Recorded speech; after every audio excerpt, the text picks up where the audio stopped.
मैंने अपनी heated swimming pool में 88 मांसाहारी मछलियां डाल दी हैं और पानी का टेम्परेचर ऐसे सेट किया है कि वो धीरे धीरे हीट होता जाए। इसके अलावा मैंने 3 गोल्ड पाइथन्स बहुत महंगे दाम में खरीदे और उन्हें पेचियों वाले बेड के नीचे पाल कर रख दिया। मैंने एक झुंड काले बालों वाले सेंटीपीड्स भी छोड़ दिए। जब सब कुछ सेफ तरीके से तैयार हो गया तो मैं घर जाकर न्यू ईयर सेलिब्रेट करने की तैयारी में था। अब बस आराम से इंतजार करना है कि मेरी एक्स गर्लफ्रेंड दौड़ती हुई दरवाजा पीटने आए। पिछली लाइफ में जब मैं न्यू ईयर मनाने अपने होम टाउन गया था, वो अपनी पूरी फैमिली को लेकर मेरी विला में घुस गई थी। न सिर्फ मेरी बेड पर सोई बल्कि मेरा हाई एंड रेड वाइन भी खोल कर पी लिया। उसके 2 नेफ्यूज ने मेरे स्टूडियो में रखी फिगर्स भी डैमेज कर दी। जब मैंने उससे सवाल किया तो मेरी एक्स गर्लफ्रेंड ने मुरल मैनिपुलेट करने के लिए लाइव स्ट्रीमिंग में सेल्फ हार्म कर लिया, ये बोलते हुए कि मैंने उसे कुछ खिलौनों की वजह से मौत की तरफ धकेल दिया। इंटरनेट वाले, जिन्हें असली सच नहीं पता था, उन्होंने मुझे बहुत हेट किया, मेरी कंप्लीट तबाह कर दी और सड़क पार करते वक्त लोगों ने मुझ पर रोटन एग्स फेंके, जिसकी वजह से मैं टाइम पर बच नहीं पाया और एक तेज रफ्तार कार ने मुझे टक्कर मार दी। मेरी जान चली गई और मैं दोबारा उसी टाइमलाइन में रीबॉर्न हुआ, ठीक तब जब मैंने उससे ब्रेकअप किया था। उस रात ही मैंने अपनी सारी फिगर्स को अपनी दूसरी प्रॉपर्टी में शिफ्ट किया और फिर पेचियो के पॉन्ड में पूरी पिरान्हा की टीम छोड़ दी। स्टूडियो में एक ह्यूज कॉन पाइथन और काली बालों वाली स्पाइडर्स भी पाल दी और दरवाजे पर एक वार्निंग साइन लगा दिया, सावधान, dangerous pets inside, do not enter. लेकिन मुझे पता है कि वो खुद को रोक नहीं पाएगी और जबरदस्ती लॉक तोड़कर अंदर घुसने की कोशिश करेगी। आखिर ये विला करोड़ों की है, इतना काफी है कि वो इसे अपनी शान समझकर क्लेम करने आए। अगर उसे न्यू ईयर यहाँ मनाना है तो मनाए, एक अनफॉरगेटेबल न्यू ईयर। वंगाओ, तुमने अपने घर का पासवर्ड क्यों बदल दिया? मैं अंदर नहीं जा पा रही हूँ। जब आखिरकार सन्यून मुझे घर के बाहर मिली, ब्रेकअप को 20 दिन हो चुके थे। ब्रेकअप की असली वजह ये थी कि वो मेरी पीठ पीछे दूसरे मर्दों के साथ होटल में रूम ले रही थी। पहले तो मुझे बस इतना पता था कि वो शेमलेस है, पर इतना शेमलेस होगी ये उम्मीद नहीं थी। हमारा ब्रेकअप हो चुका है, अब तुम मेरे घर में क्या कर रही हो? अच्छा हुआ मैंने पासवर्ड पहले ही बदल दिया था, नहीं तो शायद वो घर के अंदर घुस भी चुकी होती। मैंने कहा, हमारा ब्रेकअप हो चुका है, ऑब्वियसली मैं पासवर्ड बदलूंगा। तुम यहाँ वेलकम नहीं हो, तुम डिजर्व ही नहीं करती कि फिर से मेरे घर में कदम रखो। तुम मुझे डिस्कस्टिंग लगती हो। अगर उसमें थोड़ी भी समझदारी होती तो उसी वक्त चली जाती, पर मुझे पता है वो ऐसा नहीं करेगी। सच कहूँ तो मैं उसे प्रोवोक ही करना चाहता था। वंदो, कम से कम हम कुछ टाइम साथ थे। तुम इतना क्रूल कैसे हो सकते हो? जिस आदमी के साथ मैं गई थी उसकी ऑलरेडी वाइफ थी। मैंने सब खत्म कर दिया है। मैंने अपनी सिस्टर और 2 न्यूब्स से प्रॉमिस किया है कि मैं उन्हें न्यू ईयर पर यहाँ लाऊंगी। अब तो मेरे पास रहने की भी जगह नहीं है। तुम तो अपने होम टाउन जा रहे हो, ये घर तो वैसे भी खाली रहेगा। मैं अपनी पूरी फैमिली को यहाँ रख सकती हूँ। सन्यून पहले भी मेरे घर में आ चुकी है, उसे पता है कि मेरी विला बाहर से नॉर्मल दिखती है लेकिन अंदर से बहुत लग्जूरियस है। सिर्फ स्मार्ट अप्लायंसेस ही नहीं, पेशू में एक फिश पॉन्ड भी है। स्टोर रूम में हर तरह का फूड भरा है, चाहे बाहर ना भी जाए तब भी घर में बैठकर पहले महीने की 15 तारीख तक आराम से खा पी सकते हैं। तुम्हारे पास रहने की जगह नहीं है, मुझे उससे कोई फर्क नहीं पड़ता। तुम्हारी फैमिली सड़क पर क्यों न मर जाए, मेरा उससे कोई लेना देना नहीं। मेरा घर तुम्हारे लोगों के लिए वेलकम नहीं है। ये बोलकर मैंने उसे पीछे हटाया और घर के अंदर चला गया। दरवाजा उसके पीछे तेज आवाज के साथ बंद हो गया। मैंने वीडियो डोरबेल से बाहर देखा। सोनियन का एटीट्यूड पल भर में बदल गया। उसने मेरे दरवाजे पर गुस्से में 2 बार थूका। उसके चेहरे पर घमंड साफ दिख रहा था। तुमसे बात करना भी तुम्हारी इज्जत समझती हूँ। जब तुम होम टाउन जाओगे मैं लॉक तुड़वा कर अंदर आ जाऊंगी। ये घर मैं छोड़ने वाली नहीं हूँ।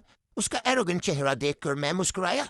ये गुस्से की मुस्कुराहट नहीं थी बल्कि एक्साइटमेंट की थी, क्योंकि मैं रीबॉर्न हो चुका हूँ। मुझे अच्छे से पता है कि आगे क्या होने वाला है। पिछले लाइफ में भी उसने यही सीन रिपीट किया था। मैंने उसे रोका था लेकिन सोचा था कि वो छोड़ देगी। मैंने मैटर को सीरियसली नहीं लिया। बैग्स पैक किए और 2 दिन बाद होम टाउन के लिए निकल गया। जैसे ही वो मुझे जाते हुए देखती, वो अपने गांव के एक चोर को बुलाकर ताला तुड़वा लेती, फिर अपनी पूरी फैमिली को लेकर घर में घुस जाती। जब लोग पूछते तो कहती कि वो मेरी गर्लफ्रेंड है और हम पैचअप कर चुके हैं और वो मेरे कंसेंट से यहाँ रह रही है। पड़ोस वाले हमें पहले डेटिंग करते देख चुके थे, इसलिए किसी को शक नहीं हुआ। सबने उसकी पूरी फैमिली को बेधड़क मेरे घर में रहने दिया। सन्यून जितनी ग्रीडी है उतनी ही स्टूपिड भी। घर में घुसने के बाद उसने मेरा पूरा स्टोर रूम खाली कर दिया, मेरी years old bottled wine P डाली, फ्रिज की सारी कॉस्टली खाने पीने की चीजें खा गई, वार्डरोब के लग्जरी आइटम्स तक बेच दिए। उसकी सिस्टर ने मेरे पौंड की सबसे कीमती 9 कोई कार भी पका डाली। पर यह सब वर्स्ट नहीं था। असली विनाश तो तब हुआ जब उसके दो नेफ्यूज ने मेरे स्टूडियो की पूरी कलेक्शन तोड़ डाली। वो सभी फिगर्स लिमिटेड एडिशन और डिसकंटिन्यू थी। मैंने दैम को सालों तक कलेक्ट किया था। वो करोड़ों की कीमत की थी और मेरे सालों की मेहनत का नतीजा थी। जब मैं न्यू ईयर के बाद खुशी खुशी घर लौटा, तब मुझे पता चला कि ये लोग मेरी हाउस में रह रहे थे। मैंने तुरंत पुलिस बुलाकर कंपेंसेशन मांगा, लेकिन सोन्यून और उसकी तलाकशुदा सिस्टर दो बच्चों के साथ के पास पैसे थे ही नहीं। उल्टा सड़क पर ड्रामा करने लगी, विक्टिम बनकर। हम पैसे देने से अच्छा मर जाएंगे, ये बोलते हुए संजू ने मुझे इमोशनली मैनिपुलेट करने के लिए जबरदस्ती गिरफ्त में धकेला और मुझसे ये वादा करवाया कि मैं उनके किए हुए नुकसान का पीछा नहीं करूंगा। उसने तो हद करते हुए मेरे घर के बाहर रात में लाइव स्ट्रीम में खुद को नुकसान पहुंचाने की कोशिश की ताकि पूरा ब्लेम मुझ पर आए, लेकिन कट बहुत गहरा हो गया और वो वहीं बेहोश होकर गिर गई। उसके बच न पाने की खबर फैलते ही इंटरनेट पर लोगों ने बिना सच जाने मुझसे नफरत शुरू कर दी। किसी ने मेरी कंपनी तोड़ फोड़ दी। सड़क क्रॉस करते समय लोगों ने मुझ पर सड़े हुए अंडे फेंके, जिससे मैं रास्ता नहीं देख पाया और एक तेज रफ्तार कार ने मुझे टक्कर मार दी। मैं फ्लावर बेड में गिर गया, पूरा शरीर बुरी तरह चोटिल। जब एम्बुलेंस पहुंची तब तक मैं हैवी ब्लड लॉस और बॉडी शॉक की हालत में था और हॉस्पिटल पहुंचने से पहले ही मेरी सांसें रुक गईं। मैं नफरत करता हूँ, सन्यून की पूरी फैमिली से नफरत। उनकी स्टूपिडिटी और लालच ने ही मेरी जिंदगी खत्म की थी। मैंने सोचा था कि मैं हमेशा के लिए नफरत में मिट जाऊंगा, लेकिन जैसे ही मैंने आंखें खोली मैं वापस लौट चुका था, न्यू ईयर से पहले वाले टाइम पर। अभी उन्होंने मेरे घर में घुसपैठ नहीं की थी और मैं भी अपने होम टाउन नहीं गया था। इस बार मैं मजे करवाऊंगा। अगर ये लोग मेरी विला में न्यू ईयर सेलिब्रेट करना चाहते हैं तो मैं इन्हें एक अनफॉरगेटेबल न्यू ईयर दूंगा। रात में ही मैंने अपने दोस्तों को बुलाया और अपनी सारी कोई फिश उन्हें दे दी, जो मिलाकर 2 मिलियन से ज्यादा की थी। मैं इन मछलियों को सोन्यून की फैमिली के हवाले नहीं कर सकता। जैसे ही मछलियां निकाल दी गईं, मेरा पॉन्ड एकदम खाली लगने लगा, तो मैंने एक्वेरियम वाले दोस्त को बुलाया कि कुछ डेंजरस चीजें भेजो। मुझे हाल में कुछ फेरोशियस बीस्ट्स पालने का मन था। सुबह ही मेरे घर एक ह्यूज पिराना बॉक्स पहुंचा और 2 जाइंट एलिगेटर टर्टल्स भी। मेरे दोस्त ने कहा पिराना को पॉन्ड में छोड़ देना और ऊपर फ्लोटिंग प्लांट्स डाल दूंगा ताकि घर वालों को डर न लगे। ये बहुत डेंजरस होती है, थोड़ा सा खून सूंघकर एक बड़े गूज को भी बोन्स में बदल देती है। एलिगेटर टर्टल्स को बैकयार्ड के बड़े टैंक में रखना, ये सर्दियों में बिना खाए पिए भी सर्वाइव कर जाती है। मुझे उसकी बात सुनकर काफी सेटिस्फेक्शन मिला। फिर मैंने पूछा कि कोई रेप्टाइल पेट है। मेरा दोस्त फौरन समझ गया, तुम घर से बाहर रहने वाले हो, न्यू ईयर में चोरों से बचाव चाहिए। मेरे पास एक कॉर्न स्नेक है, नॉन वेनमस पर ह्यूज, देखकर कोई भी डर जाएगा। और मेरे पास कुछ बड़ी ब्लैक फर्री स्पाइडर भी हैं, ये भी हार्मलेस हैं पर दिखने में खतरनाक। अगर चाहिए तो शाम तक भिजवा दूं? मैंने हाँ कहा। एक्चुअली मुझे इससे भी ज्यादा चाहिए था। मैंने प्रोफेशनल मूवर्स को बुलाया कि मेरे स्टडी की सारी फिगर्स पैक करके दूसरी हाउस में रखते हैं ताकि उनके 2 ऑब्नॉक्शियस नेफ्यूज इन्हें तोड़ न दें। फिर घर के सारे लग्जरी सामान, एंटीक वॉचेस, ब्रांडेड आइटम्स सब हटवा दिए। घर एकदम खाली लग रहा था, इसलिए मैंने बंच ऑफ पौधे खरीद कर घर में रख दिए, मोस्टली पॉइजनस वाले। वॉशरूम के सारे प्रोडक्ट्स को भी एक्सपायर्ड वाले से बदल दिया। वाइन सेलर की सारी एक्सपेंसिव वाइन को चीप फेक वाइन से बदल दिया।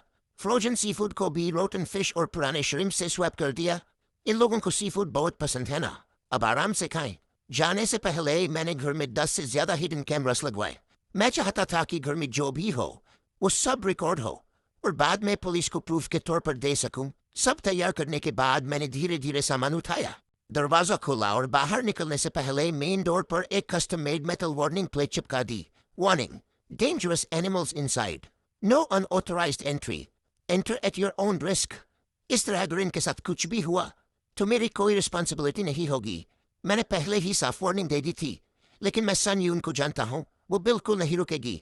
उसे लग्जरी कार और विला में रहने का शौक है। घर से निकलते ही मैं सीधा हाई स्पीड ट्रेन पकड़ने गया। ट्रेन में बैठते ही मैंने घर की सभी कैमरों की लाइव फीड खोल दी, इंक्लूडिंग मैन गेट।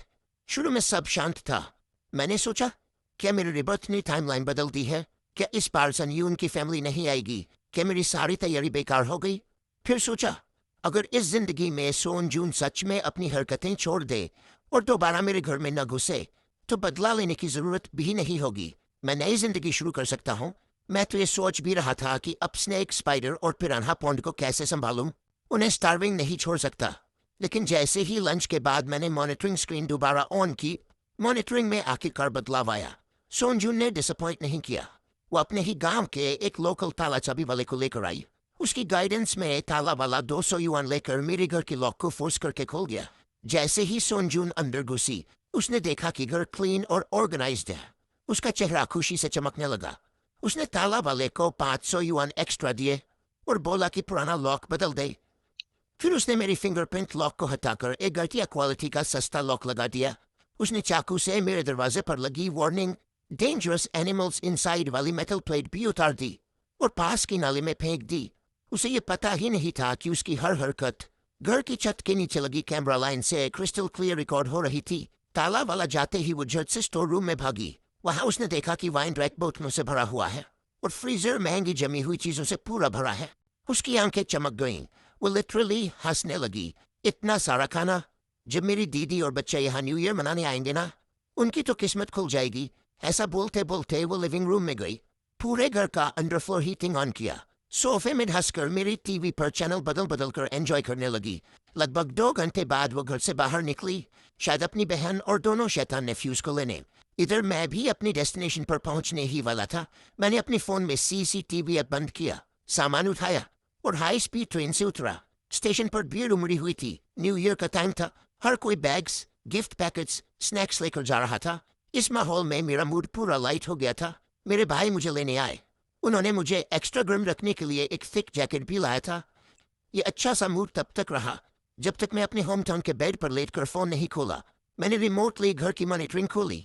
अब सोन्यून अपनी बहन सोनजुआन और उनके 2 बेहद शैतान नेफ्यूज सोनियली और उसका जुड़वाले का घर में घुस चुकी थी। जैसे ही संजुआन घर में दाखिल हुई, वो शौक और एक्साइटमेंट से भर गई। क्या लग्जरी घर है ये! तुम्हारा एक्स बॉयफ्रेंड सच में बहुत अमीर है। संजुन गर्व से मुस्कुरा रही थी। पहले मैं ही रिच थी, अब वो मुझे माफ नहीं कर रहा। लेकिन अगर मैं यही रहूं, घर न छोड़ूं, तो वो लौट कर आएगा। धीरे धीरे फीलिंग्स वापस आ जाएंगी। इस पर संजुआन ने और भी गिरी हुई सलाह दी। जब वो आए, उसको फंसाना, उसके साथ सो जाना, प्रेग्नेंट हो जाना, चाहे बच्चा किसी और का ही क्यों ना हो। एक बार उसे फंसा लिया तो ये पूरा बंगलो तुम्हारा हो जाएगा। और ये गिरी हुई बात यही खत्म नहीं हुई। कमरे में कोई आउटसाइडर नहीं था तो संजुआन ने एक बड़ा सीक्रेट बताया। मेरे एक्स हस्बैंड को हमेशा लगता है कि ये जुड़वां बच्चे उसी के हैं। तलाक के बाद भी वो हर महीने 20,000 चाइल्ड सपोर्ट देता है, लेकिन असल में ये बच्चे उसके नहीं, मेरे पहले वाले टपोरी बॉयफ्रेंड के हैं। हमारी फैमिली में ट्विन जीन्स हैं। मैंने ये पूरी रिकॉर्डिंग डाउनलोड कर ली और तुरंत अपने दोस्त से कहा कि सनहुआन के एक्स हस्बैंड की इन्फो निकाले। मैं ये वीडियो उसी को भेजने वाला था। कम से कम किसी बेचारे को बेवकूफ़ बनते रहने से बचा दूं। उधर दोनों बहनें अपने गिरे हुए प्लान में डूबी हुई थी। तभी सन इल्ली बैकयार्ड में खेलने चला गया और क्यूरियोसिटी में उसने एलिगेटर स्नैपिंग टर्टल वाले तालाब में हाथ डाल दिया। मेरे गले में अचानक नोट बन गया। सर्दियों में टर्टल आमतौर पर सुस्त रहते हैं, लेकिन ये शहर तो इटरनल स्प्रिंग है। यहाँ सर्दी का असर कम होता है और एलिगेटर स्नैपिंग टर्टल वैसे भी बहुत फियर्स होती है। शुक्र था कि शायद टर्टल अभी न्यू एनवायरनमेंट में थी, इसलिए उसने तुरंत काटा नहीं। लेकिन सोनियली पीछे नहीं हट रहा था, बार बार हाथ बढ़ा रहा था। आखिरकार वो खुद ही चिल्ला उठा, मम्मी, हाथ, मेरा हाथ, हेल्प। कैमरा दूर था, इसलिए क्लियर नहीं दिख रहा था, पर वेगले मैं देख पा रहा था कि सनयून और संजुआन भागते हुए तालाब तक पहुंची। तालाब का पानी खून की तरह लाल हो चुका था। ये देखकर संजुआन डर से बेहोश होकर गिर पड़ी। सनयून थोड़ी हिम्मती थी, तालाब भारी था, वो उसे पलट नहीं सकती थी, इसलिए उसने डरते डरते हाथ पानी में डाला और टर्टल की पकड़ से सन इली का हाथ छुड़ाने लगी। वो टर्टल इतना बड़ा था कि सतह पर आते ही उसकी क्लोज सनयून के हाथों पर घाट घाट कट लगा रही थी और वो दर्द से चीख रही थी। जल्दी ही सनीली के हाथों पर भी खून की कई मोटी लाइनें नजर आने लगी। लेकिन सबसे ज्यादा डराने वाली चीज थी वो एलिगेटर स्नैपिंग टर्टल, जो उसके हाथ की पीठ को पकड़कर ऐसे चिपक गई थी जैसे मैं तो छोड़ूंगी ही नहीं। मूड में हो, घबराकर उस कछुए ने और भी जोर से काट लिया। सनीली दर्द से चीख चीख कर रो रही थी। टिया, बहुत दर्द हो रहा है, बचा लो मुझे। पुलिस को कॉल करने की हिम्मत भी नहीं कर रही थी। एम्बुलेंस बुलाने की भी हिम्मत नहीं थी, क्योंकि उसे डर था कि पकड़ी गई तो पता चल जाएगा कि वो इलीगल तरीके से मेरे घर में घुसी है। सनयून अपनी बहन को बचाने के लिए भागकर किचन गई और एक चाकू उठा लाई। उसका इरादा उस कछुए की गर्दन काटने का था। उसी वक्त मेरा फोन आया। टाइम पास करने के लिए सनयून ने स्क्रीन पर मेरा नाम देखा और डर के मारे सच बाहर आने के डर से कॉल उठा ली। कुछ सेकंड के लिए वो बाकी सब चीजें भूल गई। दर्द से तड़प रही सन इल्ली तो मेरी कॉल तक नहीं उठा पा रही थी, बस हाफ ही रही थी। मैंने बौंहे सिकोड़ कर पूछा, क्यों याद आया कॉल करने का? मैंने तुरंत एक बहाना कर दिया। मेरे पड़ोसी ने कहा कि उसने तुम्हें मेरे घर के आसपास सस्पिशियस तरीके से घूमते देखा है। ध्यान रखना, अगर किसी भी गलत चीज में पकड़ी गई तो पछताओगी। ये सुनते ही सन्यून के हाथ पैर ठंडे पड़ गए, पसीना बहने लगा। वो जल्दी जल्दी बोलने लगी, कैसे पॉसिबल है? तुम्हारे पड़ोसी ने गलत देखा होगा, मुझे अब भी रखना पड़ेगा, बहुत काम है। कॉल करते ही उसने सोचा कि अब बाहर कम निकलना पड़ेगा, कहीं मैं पकड़ न लूं। वो वहीं रुक गई। उसी बीच वो कछुआ आखिर सोनीली का हाथ छोड़कर भाग गया, लेकिन जाते जाते उसके हाथ की पीठ से थोड़ा मांस भी खींच ले गया, जिससे खून लगातार बह रहा था। सन्यून ने वो घाव देखकर भी उसे तुरंत अस्पताल नहीं ले गई। बाहर निकलने की हिम्मत ही नहीं थी, डर था कि पकड़ी जाएगी। वो मेरे घर के बेसमेंट में घुसी, पुराना फर्स्ट एड बॉक्स निकाला और उसमें पड़े सालों पुराने एक्सपायर्ड मेडिसिन और गंदी सी गैस को इस्तेमाल कर दिया। मोबाइल ट्यूटोरियल देखकर उसने जैसे तैसे सनयीली का हाथ बांधा, लेकिन उसे यह पता ही नहीं चला कि दवाइयां एक्सपायर्ड हैं और इन्फेक्शन और बढ़ने वाला है। जब उसे याद आया कि कछुए से बदला लेना है, तब तक वो स्मार्ट स्नैपिंग टर्टल बैकयार्ड के रॉक गार्डन में छिप चुका था। वहाँ छोटा सा पानी का फव्वारा था और ऑर्नामेंटल प्लांट्स थे। कछुआ पूरा गायब। मैं सोच रहा था, सही हुआ, पिछली जिंदगी में उसने मेरी कलेक्शन फिगर्स तोड़ी थी, फ्लोरिंग खराब की थी। आज काटा गया तो प्योर कर्मा है। दिल को सुकून मिला। और ये तो बस शुरुआत थी, आगे मैंने इनके लिए और भी स्पेशल गिफ्ट्स तैयार रखे थे। दोपहर का खाना बनाते समय सोन्यू ने स्टोर रूम से ढेर सारी चीजें निकाल डाली। साउथ अमेरिका की जायंट प्रॉन्स, नकली फ्रेंच रेड वाइन, कई तरह की फ्रोजन फिश और फ्रोजन स्टेक। सोनहुआ ने चीख कर कहा, और लाओ, मुझे एक दून ही बहुत पसंद है। ग्रोचमैन होना, अच्छी चीजें जरूरी होती हैं। उसे इन चीजों की कीमत का अंदाजा ही नहीं था। उसने सोचा फ्री में मिल रहा है तो खा लो। ठीक है, थोड़ा और बना देती हूँ, कहकर सोन्यून बिना सोचे समझे मेरा ऑलिव ऑयल ऐसे डाल रही थी जैसे पानी हो। संजुआन ने सूंघते ही कहा, ये तेल इतना वेड क्यों महक रहा है? थोड़ा रैंसी स्मेल आ रही है।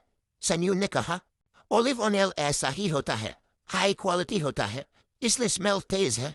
जब खाना बनकर टेबल पर आया, सोनहुआ ने 2-3 बाइट्स ली और उसका चेहरा बिगड़ गया।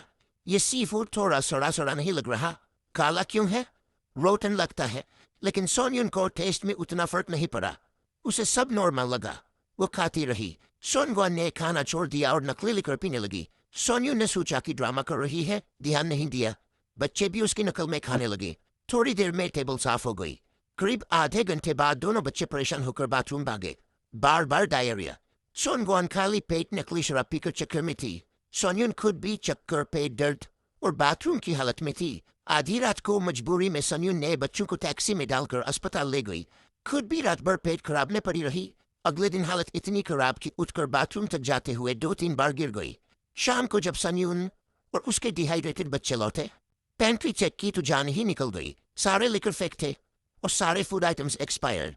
संजून बिल्कुल बिना ताकत के सोफे पर ढंस गई और उस वांगो को गाली हान देने लगी। मुझे लगा ये कोई रिच आदमी है, लेकिन इसकी वाइन सेलर तो पूरी फेक बॉटल से भरी है। अब समझ आया कि कल हमें इतना चक्कर क्यों आ रहा था। सोनजुआन ने भी कहा, इंग्रेडिएंट्स भी बहुत पहले से एक्सपायर पड़े थे, इसीलिए मेरे दोनों बच्चे खाने के बाद लगातार डायरिया में थे। ये हंगामा तो बिल्कुल माफ करने लायक ही नहीं है। अगर शक न होता तो मैं सीधा उससे मेडिकल बिल्स भरवाने चली जाती। संजून बोली, लोसिस वापस पाना इजी है, इसको लग्जरी आइटम्स खरीदने का बहुत शौक है। कल हम इसके सारे लग्जरी सामान चुपके से बेच देंगे। सन तुरंत रेडी हो गई, पर जो ये सोच सकती थी वो मैं तो सोचने ही नहीं वाला। मैं तो पहले से प्रिपेयर था, सिर्फ इंतजार था कि ये मेरी रूम में घुसे। जैसे ही सन्यू ने मेरी रूम का दरवाजा खोला, एक गंदा खतरनाक स्मेल उसकी नाक पर ऐसे पड़ा कि वो पीछे की तरफ लड़खड़ाकर हट गई। ये स्मेल था मेरे जानबूझकर ना धोए गए कई पेयर्स के स्टिंकिंग सॉक्स का। इनकी बदबू लिटरली एक न्यूक्लियर बॉम्ब जैसी थी। सोनवन तो खुद नाक पकड़कर पूरी दूरी बनाकर पीछे चली गई। सन्यून फिर भी लग्जरी आइटम्स ढूंढने के लिए कमरे में घुस गई। मास्क लगाकर भी उसकी हालत खराब थी। नाक में इतनी बदबू घुस रही थी कि उसे उल्टियां आने लगी। कोई भी देखता तो सोचता कि वो प्रेग्नेंट है। अलमारी में टटोलते हुए उसे कुछ लग्जरी आइटम नहीं मिला, लेकिन उसकी उंगली पर एक बालों वाला हिलता हुआ सा स्पर्श पड़ा। वो डर के मारे पागल हो गई। सन्यली की तेज नजर ने देखा, उसके हाथ पर एक बड़ी काली बालों वाली मकड़ी रेंग रही थी। वो चिल्लाई, टिया, यह एक जायंट स्पाइडर है। सन्यू ने हाथ झटक कर उस ब्लैक हेरी स्पाइडर को हटाने की कोशिश की। डरकर मकड़ी ने उसके उंगली में जोर से काट लिया और फिर फौरन फर्श पर भागकर गायब हो गई। वो बालों वाली क्रीपी फीलिंग किसी को भी पागल करते। काफी देर तक सन्यून वहीं खड़े कांपती रही और चिल्लाती रही, spider, spider, don't come near. मुझे डर लग रहा है। सनवन तो पास आने की हिम्मत ही नहीं कर रही थी। दूर से ही तमाशा देख रही थी और सन को भी रोक रही थी कि वो अंदर न जाए। सन येली भी डर कर चीख पड़ी, मुझे भी स्पाइडर से डर लगता है, डोंट कम क्लोज। काफी देर चीखने चिल्लाने के बाद शांत हुई तो सनयुली ने हाफते हुए कहा, टिया, लगता है स्पाइडर चली गई। सनयुन की टांगें कांपते कांपते मान गई। वो कमरे से ऐसे भागी जैसे जान बचाकर भाग रही हो और कसमें खाती रही कि वो कभी मेरी रूम में वापस नहीं आएगी। सर्वेलेंस वीडियो में साफ दिख रहा था कि उसकी टांगों के बीच एक बड़ी सी वेट मार्क था।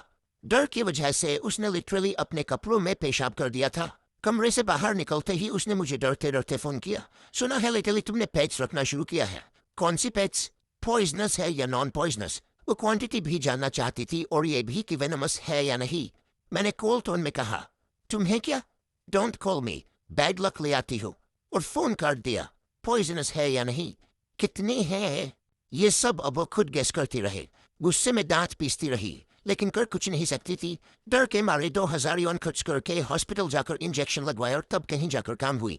लेकिन अब चूंकि उसे ये नहीं पता कि मेरे घर में टोटल कितनी स्पाइडर्स हैं, वो हर जगह जाने से पहले 4 बार चेक करती है कि कहीं कोई जाइंट ब्लैक हेरी स्पाइडर घात लगाकर न बैठी हो। अब वो पूरी तरह पैरानॉइड हो चुकी है।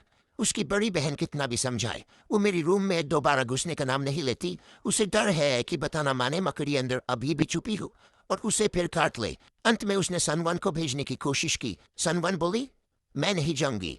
सनयुन हंसी, तुम नहीं जाओगी तो मैं क्यों जाऊं? क्या मेरी लाइफ की कोई वैल्यू नहीं? सन शर्मिंदा हुई और पीछे हट गई। दिन में बाहर अचानक निकलना भी शक पैदा कर सकता था, इसलिए विला से बाहर जाने की हिम्मत भी नहीं हुई। पेंट्री का खाना एक्सपायर था तो कोई और ऑप्शन चाहिए था। संजुआन ने याद किया कि फ्रंटियर वाले पॉन्ड में कल उसने कई फिश देखे थे और वो भी बड़े वाले। उसने कहा, चलो वो पकड़ते हैं। सनयून भी खुश हो गई। आज न्यू ईयर्स ईव है, दोपहर में फिश खाएंगे और रात को बाहर जाकर एक बड़ी डिनर पकड़ेंगे। पर तभी झगड़ा शुरू हो गया। पॉन्ड में उतरेगा कौन? सनयून तो पहले ही स्नैपिंग टर्टल से काटी जा चुकी थी और फिर स्पाइडर ने भी काट लिया। हाथ जख्मी थे। पॉन्ड का पानी ठंडा था और बिना किसी टूल के अंदर उतरे बिना फिश पकड़ना पॉसिबल नहीं था। सोनहुआन दूसरी तरफ अपने नए ड्रेस को गंदे पॉन्ड वाटर से गंदा होने के डर से उतरने से इनकार कर रही थी। मेरी साइड में खड़े होकर वो लोग बड़े मजे से मेरी फूल पौधों को उखाड़ रहे थे। ये सुनकर सनीली खुद ही आगे बढ़ गया। मैं फिश बॉल्स पकड़ूंगा, मैं जाऊंगा, उसने कहा। अपने हाथ की ताज़ा भरी हुई चोट की परवाह किए बिना वो सीधे तालाब में कूद गया। पिरान्हा फिश आमतौर पर अपने से बड़े जानवरों पर अटैक नहीं करती जब तक कि वो जानवर जख्मी और ब्लीडिंग ना हो। सनीली की चोट से निकली हल्की सी खून की महक ने पिरान्हा को पागल कर दिया। सारी की सारी सीधा उसकी तरफ भागी और उसकी चोट पर नॉनस्टॉप काटने लगी। अचानक का इंटेंस पैन और ये कंटिन्यूस बाइट्स देखकर सनीली डर के मारे फिसलकर पूरी की पूरी तालाब में गिर गया। हेल्प, बहुत दर्द हो रहा है, ये फिश लोग को खाती है। अपनी वो लगातार कटती हुई जख्म को देखकर वो दहशत में चिल्लाया। इस बार सनवन को अपनी नई स्कर्ट की भी परवाह नहीं रही। उसने तुरंत हाथ बढ़ाकर सनयली को खींचने की कोशिश की, लेकिन दिक्कत एक ही थी, सनयली बहुत भारी था। उसे अकेले खींच पाना बिल्कुल पॉसिबल नहीं था। सनयुन, जल्दी नीचे आ, यली को बाहर निकालने में मदद कर, सनवन ने गिड़गिड़ाते हुए कहा। मुझे पीपल ईटिंग फिश से डर लगता है। ये सुनते ही सोन्यून डर के मारे वहीं जमीन पर बैठ गई। आखिर में सनवन ने अपनी पूरी ताकत लगाई और किसी तरह सनयली को तालाब से बाहर खींच ही लिया। उसके हाथ की चोट पूरी तरह खून से भर चुकी थी और हड्डियां भी हल्की हल्की दिख रही थी। ओ मेरे बच्चे, मैं अभी तुम्हें हॉस्पिटल ले जा रही हूँ। संजुआन का दिल टूट गया उसे ऐसे देखकर। वो तुरंत एम्बुलेंस कॉल करने लगी। नहीं, एम्बुलेंस नहीं बुला सकते। इलीगल एंट्री पकड़ी गई तो हम सीधा जेल जाएंगे। तुम्हें इन्फ्लुएंसर करियर छोड़नी है क्या? सन्यू ने तुरंत उसका हाथ रोक लिया। लेकिन अगर यली के हाथ को तुरंत ट्रीटमेंट नहीं मिला तो हाथ खराब होने का पूरा चांस था। थोड़ी देर बाद उन्होंने एक बीच का सोल्यूशन निकाला। सनवन ने जल्दी से सन इली को उठाया और घर से बाहर ले गई। प्लान था कि इस विलायरिया से थोड़ा दूर जाकर टैक्सी पकड़कर हॉस्पिटल जाए ताकि किसी को पता न चले कि ये लोग घर में घुसे थे। लेकिन वो भी कुछ दूर ही पहुंची थी कि सोन्यून का फोन आया, रोते हुए आवाज में, दीदी कुछ बहुत गलत हो गया। अर्ली स्टडी रूम में घुस गया था और उसे एक बहुत बड़ी पाइथन ने जकड़ लिया है। वो सांस नहीं ले पा रहा, वो मरने वाला है। मैं डर रही हूँ, मैं पास नहीं जा पा रही। ये सुनते ही सोनवन के पैरों में जान ही नहीं रही। वो वही बेहोश हो गई। संजुन पागल सी हालत में आखिरकार पुलिस और एम्बुलेंस को कॉल करना पड़ा। अब उसमें वो घमंड नहीं था जो मेरी हाउस में घुसते समय था। जब मुझे पुलिस की कॉल आई कि कुछ लोग मेरे घर में घुसे हैं, उस टाइम मैं पैटियो में बैठकर आराम से बीबीक्यू ग्रिल कर रहा था। पुलिस ने बताया कि जब वो पहुंचे तो सोनी ली का हाथ इतना गंभीर हालत में था कि उसे तुरंत एम्पिटेट करना पड़ा। ऑपरेशन चल रहा था, अर्ली पाइथन से बच तो गया, लेकिन इतना डरा हुआ था कि इनकोहेरेंट बातें कर रहा था और फिर हाई फीवर हो गया। सनवान सिर्फ बेहोश पड़ी मिली। किस्मत अच्छी थी, लेकिन सान्यून, उसकी तो हालत ही खराब। इतना डर लग चुका था कि वो पागल सी हो गई। बार बार सिर्फ यही चिल्ला रही थी, स्पाइडर, जाइंट पाइथन। स्पष्ट था कि दिमागी हालत गड़बड़ा गई है। जब सोनवन को होश वापस आया तो उसने इल्जाम मुझ पर डाल दिया कि मुझे पहले से पता था कि वो घर में घुसेंगे, इसलिए मैंने जानबूझकर ट्रैप लगाया और वो चाहती थी कि मैं उनके सारे नुकसान का कंपनसेशन दूं। पुलिस ने मुझे पूछताछ में कोऑपरेट करने को बोला, तो मैंने रिमोट से सीसीटीवी के सारे फुटेज कंप्रेस करके सीधा पुलिस को भेज दिए। किसकी गलती है? वीडियो देखकर एक नज़र में साफ था। वीडियो देखते ही पुलिस ने कहा कि मुझे अब इंक्वायरी में उपस्थित होने की भी जरूरत नहीं है, क्योंकि यह साफ था मेरी जीरो रिस्पॉन्सिबिलिटी। मेरे घर में कुछ डेंजरस लेकिन नॉन वेनमस पेट्स हैं। वार्निंग बोर्ड्स बाहर लगे थे, अगर वो जबरदस्ती अंदर न घुसते कुछ भी नहीं होता। अब तो था वो लोग मुझे कंपनसेशन देंगे क्योंकि उन्होंने मेरी प्रॉपर्टी भी डैमेज की। मैंने एक लॉयर हायर कर लिया, नेगोशिएशन वही संभालेगा। प्रोफेशनल्स का काम प्रोफेशनल ही करेंगे। अगले दिन लॉयर ने बताया कि सन हुआन बार बार कह रही है कि वो मुझे सू करेगी और मुझे बैंकरप्ट कर देगी, लेकिन लॉयर ने भी साफ बोला, पहली गलती उन्हीं की है, आपने वार्निंग बोर्ड लगाया था। कोर्ट बहुत हद तक आपको इनोसेंट मानेगा। हो सकता है ह्यूमैनिटेरियन बेस पर थोड़ी सी सिंपैथी कंपनसेशन मांगे, बट दैट्स ऑल। ये सुनकर ही मैं शांत हो गया। सारे प्रूफ्स रेडी थे। केस करना है, कर लो, मैं तैयार हूँ। मैंने लॉयर से कहा, सन को बोल दो जब मन करे केस कर ले। फिर मैंने सीसीटीवी वीडियो को एडिट करके लोगों के चेहरे ब्लर किए और उनसे पहले ऑनलाइन डाल दिया, ताकि सिंपैथी गेम खेलने का उनका पूरा चांस खत्म हो जाए। हालांकि चेहरों को ब्लर किया था, चूंकि सन एक छोटी सी इंटरनेट सेलिब्रिटी है। उसकी वीडियोस में स्लिम फिगर देखकर कुछ लोगों ने उसे वीडियो के प्रोटैगनिस्ट्स में पहचान लिया। कई सारे नेटिजन्स तुरंत सन1 के पुराने वीडियोस में पहुंच गए उसे गाली देने। तुम नहीं कहती थी कि तुम सुपर रिच हो, किसी अमीर फैमिली की बेटी हो, फिर प्राइवेट हाउस में घुसने की हिम्मत कैसे हुई? अब सच क्या है? ये दो बहनें तो गोल्ड डगर्स निकली। गिन आती है, ऐसा अंजाम डिजर्व करती थी, ऊपर से ऑनर से कंपनसेशन मांगने चली थी। मुंह कैसे खोल दिया, दूसरे की हाउस को पूरा बर्बाद कर दिया। शुक्र है ऑनर के पास फियरस पेड्स थे, नहीं तो ये लोग तो घर को खंडहर बना देती। सारी दुनिया सन को गालियां दे रही थी, पर ये काफी नहीं था। मैंने मौके का फायदा उठाकर वो वीडियो भी डाल दिया जिसमें सन1 के एक्स हस्बैंड को दूसरों का बच्चा पालने के लिए बेवकूफ बनाया गया था। इस बार मुझे उसे ढूंढने की भी जरूरत नहीं पड़ी। उसी रात सन हुआन का एक्स हस्बैंड फुल स्पीड में हॉस्पिटल पहुंच गया, जहां सोनिया ली और सोनर्ली एडमिट थे। इंटरनेट पर पब्लिक ओपिनियन मेरी सोच से भी तेज फैल गया। सर्विलांस वाला वीडियो जिसमें सन1 ने खुद माना कि ट्विंस उसके बायोलॉजिकल बच्चे नहीं हैं, वो जैसे ही मैंने अपलोड किया सिर्फ एक रात में उसमें मिलियन से ज्यादा क्लिक्स हो गए। कमेंट सेक्शन में तो ड्रामा पसंद लोग बर्स्टिंग थे। किसी ने तो सन1 के एक्स हस्बैंड की आइडेंटिटी भी रिवील कर दी। पता चला सोलिन एक कंस्ट्रक्शन मटेरियल कंपनी का ओनर है, अच्छी खासी प्रॉपर्टी वाला और अपने बच्चों पर जान छिड़कने वाला। सोशल मीडिया पर तो वो ट्विंस की फोटोज डालकर प्राउडली लिखा करता था, जैसा बाप वैसा बेटा। अब ये सारी बातें मजाक बन चुकी हैं। मैंने फोन बंद किया, जल्दी से तैयार हुआ। शो शुरू हो चुका है। डायरेक्टर बनकर कैसे ना जाता ऑडियंस की चीख पुकार सुनने। मैंने जानबूझकर एक ब्लैक ट्रेंच कोट पहन लिया ताकि लोग मुझे देखकर सीरियस हों। सिटी हॉस्पिटल पहुंचा। ओनर टोपेरिक वार्ड के गेट तक पहुंचा भी नहीं था कि अंदर से सन1 की चीखें और टूटती चीजों का शोर सुनाई देने लगा। सू, मुझे एक्सप्लेन करने दो। वो सिंथेटिक ऑर्नामेंट्स है, ये सब वंगाओ उस कमीने ने बदले में झूठे वीडियो बनाकर सिंथेसाइज किए हैं। कॉरिडोर में मरीज और उनके परिवार वाले भीड़ बनाकर शो देख रहे थे। हेड नर्स पसीने में भीगी हुई थी, पर भीड़ में रास्ता नहीं बना पा रही थी। मैं क्राउड के बीच से निकलकर एक परफेक्ट व्यूइंग स्पॉट पर खड़ा हो गया। वार्ड का हाल तो बैटलफील्ड जैसा था। सोलिन, जो कभी सन के सोशल सर्कल में सालों तक प्राउडली चमकता था, अब गुस्से से लाल, गर्दन की नसें फूल चुकी थी, हाथ में आईवी स्टैंड पकड़कर ऐसे खड़ा जैसे किसी को मार देगा। सन1 जमीन पर घुटनों के बल पड़ी थी, सोलिन की टांग पकड़ के चिपकी थी, छोड़ने को तैयार नहीं।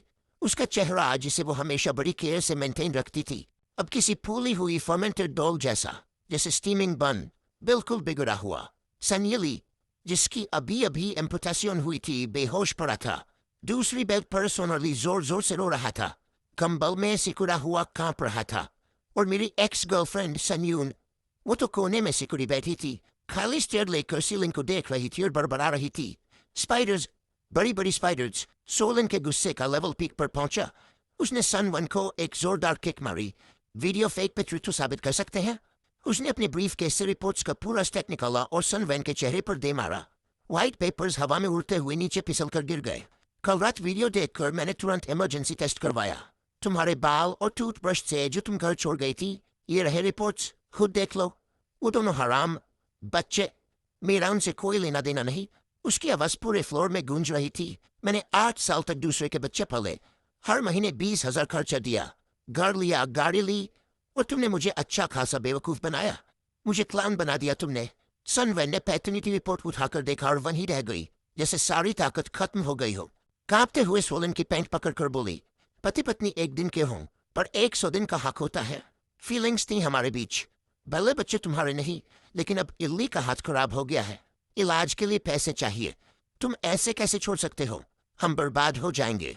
सोलन पीछे हट गया जैसे किसी गंदी चीज को छू लिया हो। उसने उंगलियां 3 की, चेहरा उतना ही डरावना।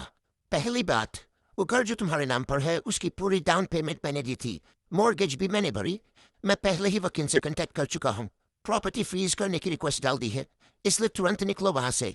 दूसरी बात, इन 8 सालों का हर एक खर्च, हर मेंटेनेंस का पैसा और ब्रेकअप के बदले देगा 5 मिलियन। सब की रिकवरी के लिए मैं केस करूंगा। ये सब इलीगल इन्रिचमेंट और साफ साफ फ्रॉड माना जाएगा। मुझे सिर्फ पैसा नहीं चाहिए, मैं तुम्हें जेल भी भेजूंगा।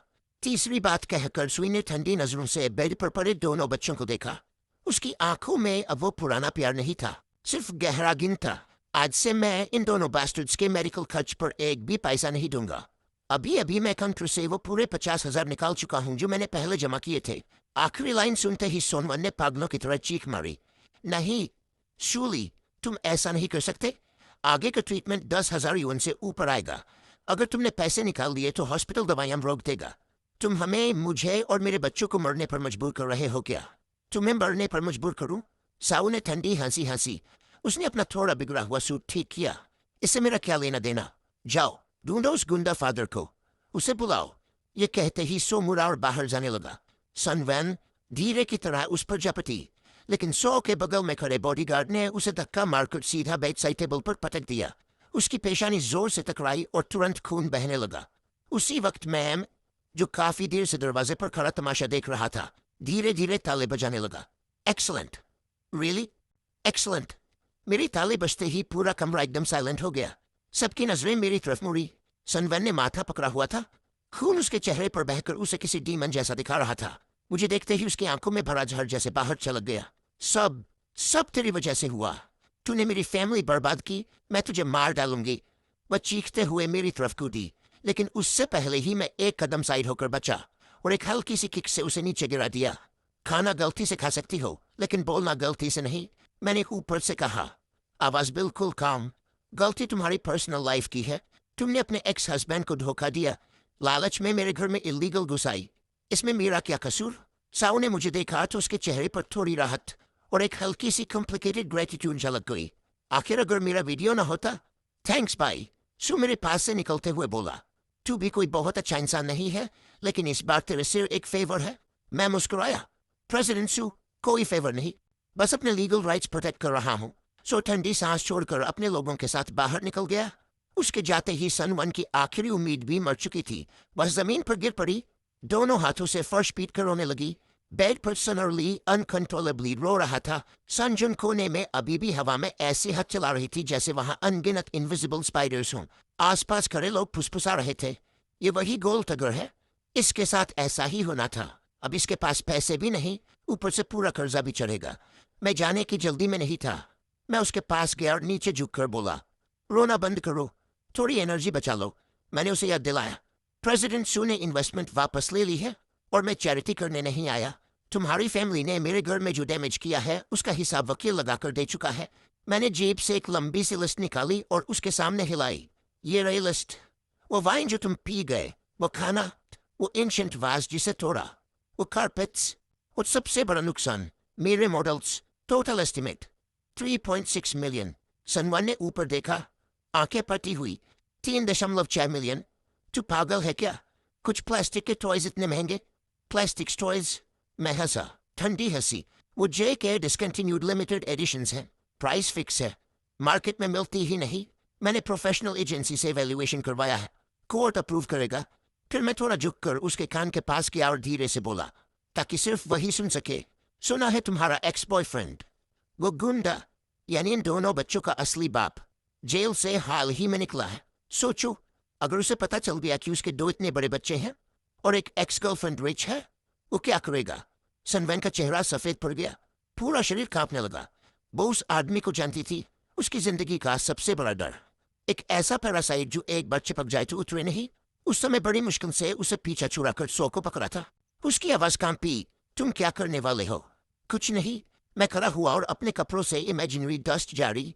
बस इतना मानता हूं कि एक फैमिली पूरी तभी होती है जब सब साथ हों।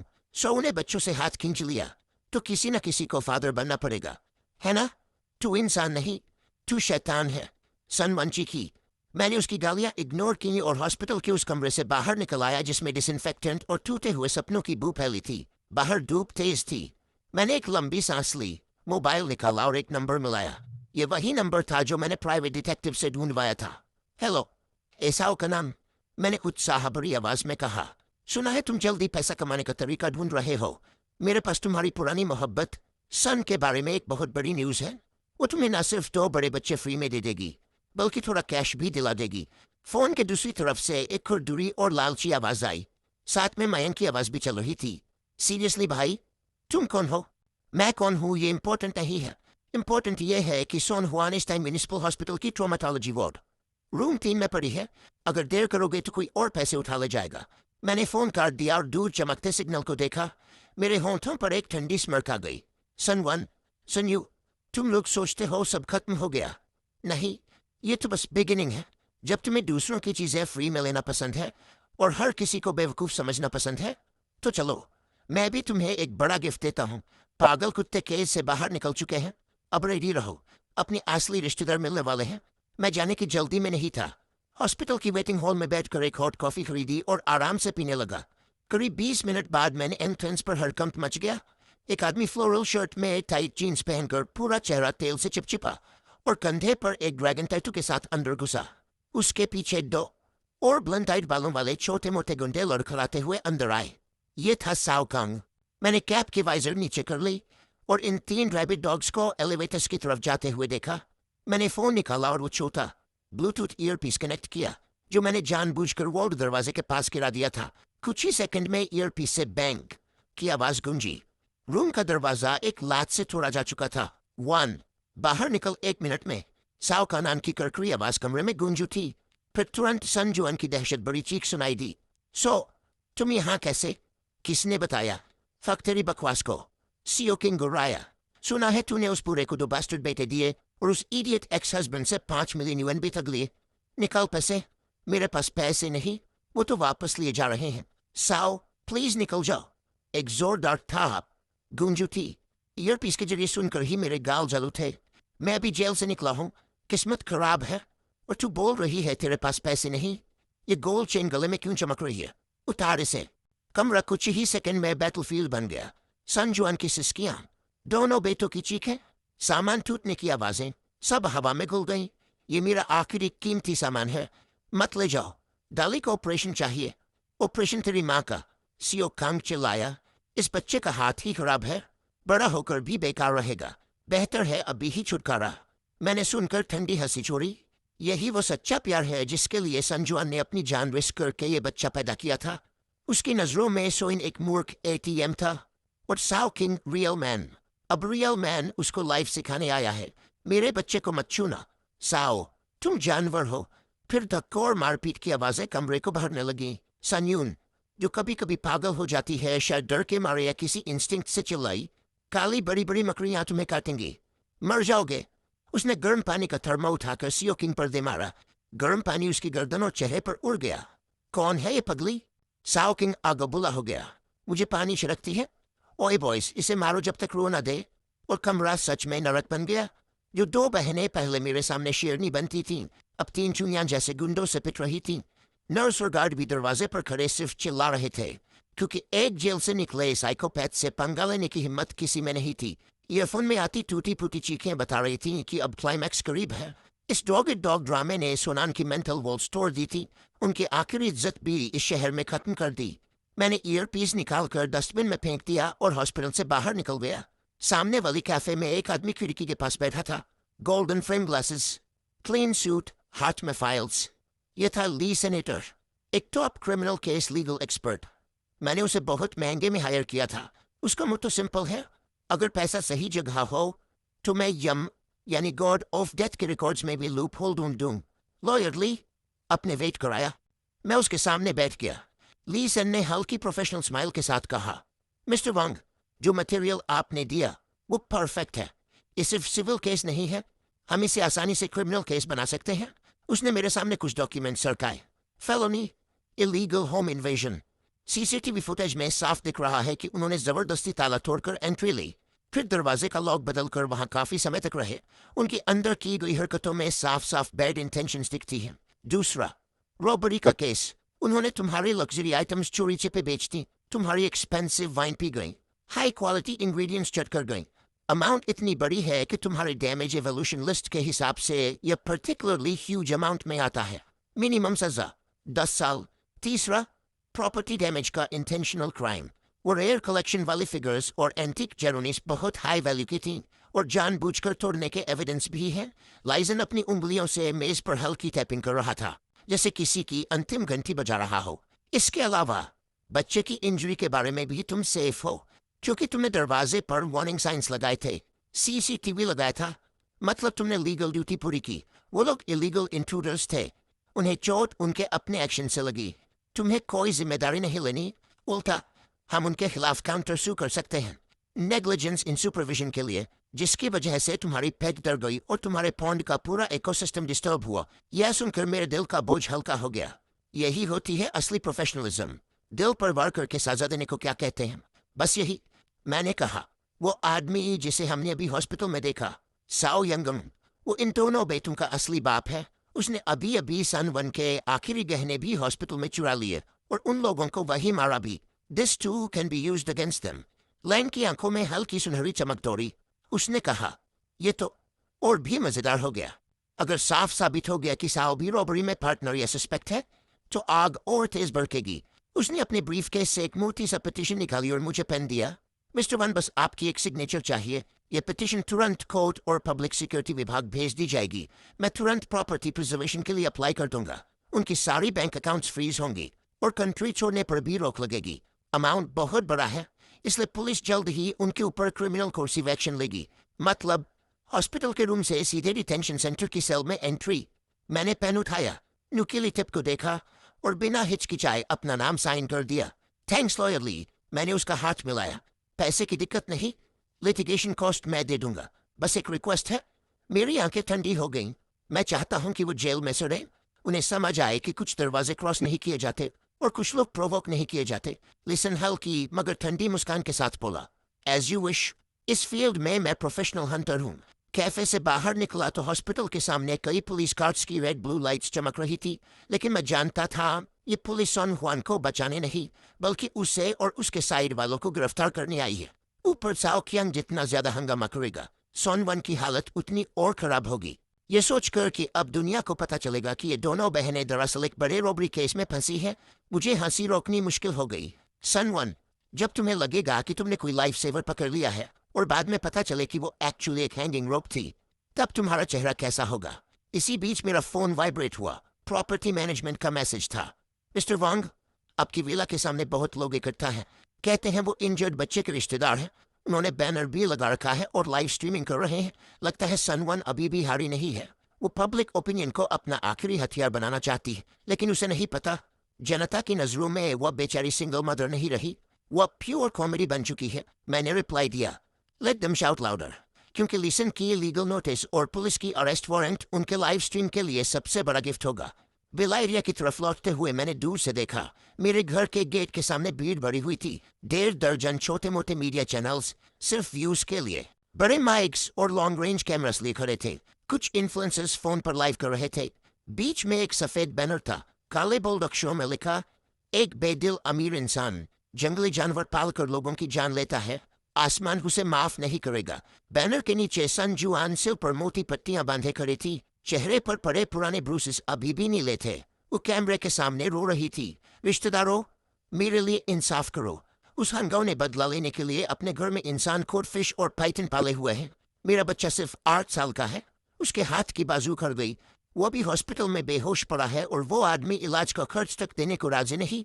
उसके आंसुओं का अभिनय किसी भी टॉप लेवल क्राइम ड्रामा की हीरोइन को टक्कर दे सके। हम पहले साथ थे। मैं मानती हूँ मैंने गलती की, पर वो मेरी पूरी फैमिली मारना चाहता है। ये मर्डर है, कोल्ड ब्लडेड मर्डर। जुआंग भी पीछे खड़ा था, चुप नहीं था। अपेरेंटमेंट थे वो लोग इस पूरे सीन को एक बिजनेस डील की तरह भी देख रहे थे। वो बिना कमीज के खड़ा था। उसके पूरे शरीर पर टैटूज फैले हुए थे। हाथ में एक मोटी लोहे की रॉड पकड़े वो मेरी घर की डोर पर लगातार प्रहार कर रहा था और हर ठोकर के साथ एक भारी थर्ड की आवाज गूंज रही थी, बंगो। ओ ये कवर्ड, बाहर निकल अपने बिल से। साओ कैमरा की तरफ देखते हुए चिल्लाया। मत समझ कि तेरे पास पैसा है तो तू बहुत महान बन गया। अगर आज तूने मुझे 10 मिलियन नहीं दिए तो मैं उसको जमीन में मिला दूंगा। लाइव स्ट्रीम के कमेंट्स पागल की तरह ऊपर भाग रहे थे। धीमे दिमाग वाली होली मदर्स, गुस्से से भरे इंटरनोटस सब चिल्ला रहे थे, कितना ट्रेंजिक है, बच्चा इनोसेंट है, ये आदमी बहुत क्रूअल है। पिरानस पालना तो पूरी विकृति है। कॉम्पेंसेशन दो और जेल भी जाओ। इस पूरे कौतिक दृश्य को देखते हुए गुस्से की जगह मैं हल्का सा मुस्कुराया। लिसन, जो उस समय पैसेंजर सीट पर बैठा था, अपने ग्लासेस एडजस्ट करके बाहर झांका। मिस्टर वांग, लगता है ये लोग अपनी ही मौत बुला रहे हैं। Illegal gathering, public provocation, extortion, पहले वाले चार्जेस में ये सब ऐड कर दो। अब इन्हें भगवान भी नहीं बचा सकता। तो फिर ऑडियंस को वेट क्यों कराए?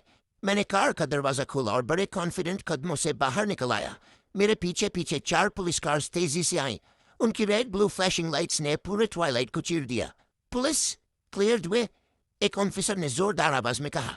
जो भी अभी तक शोर मचा रही थी, पुलिस को उतरते देख पल भर में शांत हो गई। इन्फ्लुएंसर्स अपने फोन लिए हुए एक एक कदम पीछे हट गए। सन ने मुझे देखते ही उसकी आंखों में पैनिक की एक चिंगारी चमकी, जो तुरंत लालच में बदल गई। उसे लगा शायद पुलिस पब्लिक प्रेशर में मुझे अरेस्ट करने आई है। वो है? संजुआन ने उंगली उठाकर चिल्लाया। वही है जिसने मेरे बेटे को चोट पहुंचाई। जल्दी अरेस्ट करो इसे। साबिर लोहे की रॉड जमीन पर मारते हुए लड़खड़ाते स्वैगर के साथ मेरी तरफ बढ़ा। फाइनली हिम्मत करके बाहर निकला। बॉय, समझदार बन और पैसे निकाल दे, वरना। मैंने उसे ठंडी नजर से देखा, लेकिन कदम नहीं रोके। मैं सीधे सन के सामने पहुंचा। सैकड़ों कैमरास मेरे चेहरे पर जूम थे, लेकिन मैंने न तो चेहरा छुपाया न पीछे हटकर, बल्कि एक लाइव स्ट्रीमिंग फोन की तरफ देखते हुए स्टैंडर्ड सी मुस्कान दी। गुड इवनिंग, चूंकि सब इकट्ठे हैं, चलो पूरा हिसाब यहीं सेटल करते हैं, पूरे इंटरनेट के सामने। मैं थोड़ा साइड हुआ और लिसन अपने ब्रीफकेस को संभालते हुए आगे आया। उसकी एंट्री का ऑनरा ही अलग था। मैं लिसन हूँ, मिस्टर वांगो का लीगल रिप्रेजेंटेटिव। उसकी आवाज तेज नहीं थी, पर हर शब्द में इतनी क्लैरिटी और अथॉरिटी थी कि कोई हवा भी काट सकता था। उसने ब्रीफकेस से एक रेड सील वाला डॉक्यूमेंट निकाला और सीधे कैमरा के सामने दिखाया। ये है notice of investigation. Mrs Sonan, Mrs Son, Jun और उनके परिवार द्वारा मेरे क्लाइंट की रेसिडेंस में इलीगल इंट्रूशन के मामले पर पुलिस ने आधिकारिक जांच शुरू कर दी है। ये रहा केस एक्सेप्टेंस नोटिस। भीड़ एकदम शॉक साइलेंस में डूब गई। सन वैन करोना अचानक रुक गया और उसका चेहरा पल भर में सफेद पड़ गया। तुम झूठ बोल रहे हो। मैं उसकी गर्लफ्रेंड थी। मैं अपने ही घर वापस आई थी। एक्स गर्लफ्रेंड को इलीगल इंट्रूजन कैसे माना जा सकता है? मैंने उसे ठंडे स्वर में कहा था। वो तब जब मैंने तुम्हें क्लियरली मना किया था और लॉक्स चेंज कर दिए थे। तुमने लॉकस्मिथ को बुलाकर मजबूरी में लॉक तोड़ा। ये सब सिक्योरिटी कैमरास में साफ रिकॉर्ड है। लिसन ने आगे कहा। पीनल कोड आर्टिकल 245 के मुताबिक किसी की रेजिडेंस में illegal intrusion up to 3 years jail. But यह तो बस एपेटाइजर है। उसने दूसरा डॉक्यूमेंट निकाला, एक लंबी डैमेज एवोल्यूशन लिस्ट। मिसेस सुन, आपकी इलीगल रेजिडेंसी के दौरान आपने मिस्टर वांग की लग्जरी आइटम्स चोरी कर बेच दी। Fine liquid worth 1.2 million yuan. Rare collection figure और limited edition antiques worth 3.6 million yuan. Total 4.8 million yuan. कानून के मुताबिक ये पर्टिकुलरली लार्ज अमाउंट है। Minimum 10 years prison. ये नंबर्स एक एक करके गिर रहे थे जैसे हैमर। सारी भीड़ डेड साइलेंट। जो इंटरनोइट्स अभी मेरी गालियां दे रहे थे वो एकदम पलट गए।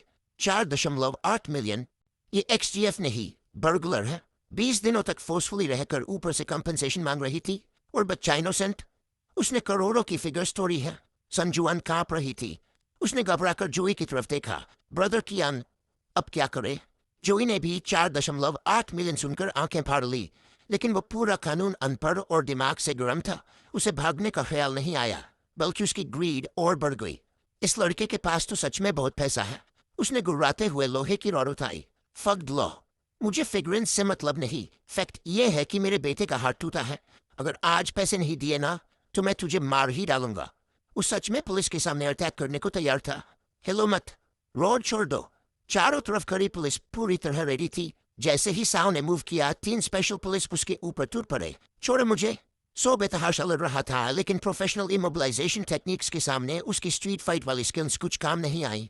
बस एक क्रैक की आवाज आई। उसका हाथ पीछे की तरफ मोड़ दिया गया। ठंडी हैंडकफ सीधी उसकी कलाई पर बंद हो गई। ऑफिसर इंचार्ज आगे आया और ठंडे लहजे में बोला, सोए सही, अभी अभी हमें हॉस्पिटल से कंप्लेन कॉल मिली है।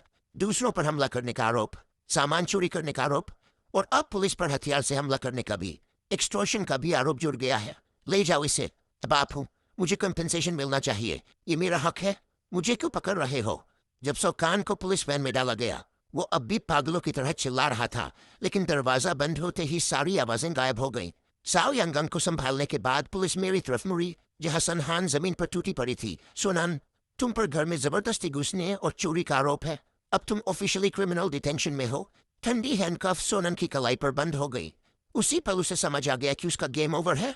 मुझे मत पकड़ो। सोन क्वान रोते रोते टूट गई। वो मेरी तरफ बेनती बड़ी आंखों से देखने लगी। वांगा, वांगा, मुझे पता है मैंने गलत किया। मुझे तुम्हारे घर नहीं आना चाहिए था। प्लीज पुलिस से कुछ बोल दो। ये सब मिसअंडरस्टैंडिंग है, सब कुछ मिसअंडरस्टैंडिंग। उसकी हालत देखकर भी मेरे अंदर जरा सा भी इमोशन नहीं उठा। मिसअंडरस्टैंडिंग? मैं नीचे झुककर उसकी आंखों में देखा। जब तुमने जबरदस्ती मेरा दरवाजा तोड़ा, मेरी वाइन पी, मेरी मेहनत की कमाई तबाह कर दी, और ऊपर से मेरे घर को अपना बताने की एक्ट, तब तुम्हें कैसे नहीं लगा कि ये मिसअंडरस्टैंडिंग है? मैं थोड़ा और झुककर उसके कान के पास बोला, जहां तक बच्चों की बात है, चिंता मत करो। गवर्नमेंट के पास वेलफेयर इंस्टीट्यूशंस हैं।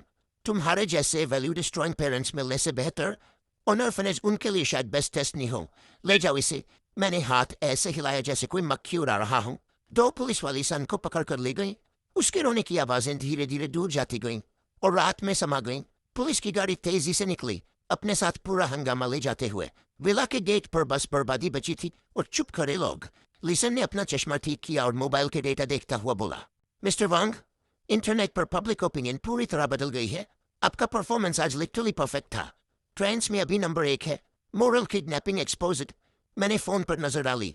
लाइव स्ट्रीम अब भी चल रही थी, लेकिन अब देखने में कोई इंटरेस्ट नहीं बचा था। बाकी काम तुम संभाल लो। मैंने उस विला की तरफ देखा, जो कभी मेरा घर था और आज अजनबी भी लग रहा था, लेकिन अब कम से कम साफ था। मैं किसी भी तरह की सेटलमेंट एक्सेप्ट नहीं करता, कोई मॉर्सिलेटर भी नहीं। मुझे मैक्सिमम पनिशमेंट चाहिए। लिसन हल्का सा झुका। अंडरस्टूड। मैं सुनिश्चित करूंगा कि वो जेल में अच्छे से पछताए और ये 4.8 मिलियन की लाइफ डेट पूरी जिंदगी चुका कर जाए। मैं मुड़ा और आंगन की तरफ चला गया। पूल को पहले ही खाली किया जा चुका था। जिन पिरानहाज ने अपना काम बखूबी किया था, उन्हें मेरे दोस्त उठा ले गए थे। लेकिन खाली पुल को देखकर भी ऐसा लगा जैसे मैं अब भी सोनवाई का वो डर से भरा गिरता हुआ चेहरा देख सकता हूँ। सब कुछ आखिरकार खत्म हो गया। नहीं, अभी भी एक गिफ्ट बाकी है संजून के लिए, जो साइकेट्रिक हॉस्पिटल में पागलपन का नाटक कर रही है। कहते हैं वो जैसी ही आंखें बंद करती है, उसे मकड़ियां दिखती है। तो अब मैं उसे दिखाऊंगा असली स्पाइडर वेब क्या होता है।